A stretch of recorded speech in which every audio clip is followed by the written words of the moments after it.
महबूब फरमाने लगे, सुन, मैं वो वक्त लेके आऊंगा, मेरा दीन इस तरह नाफिज होगा कि एक औरत मकामे हिरा से ऊंटनी पे अकेली बैठेगी और अकेली आएगी और आके बैतुल्लाह का तवाफ करेगी, सिवाय उसे अल्लाह के किसी का खौफ नहीं होगा। और हुजूर फरमाने लगे, किसरा का नाम सुना है? कहा हुजूर वो तो बाजार इस वक्त बड़ा तगड़ा बादशाह है। फरमाया उसके इलाके भी फतह होंगे, वो खजाने मुसलमानों के पास आएंगे।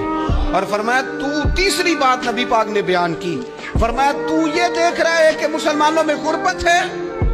फरमाया अभी एक वक्त आएगा लोग देने के लिए निकलेंगे पर उन्हें लेने वाला कोई नहीं मिलेगा।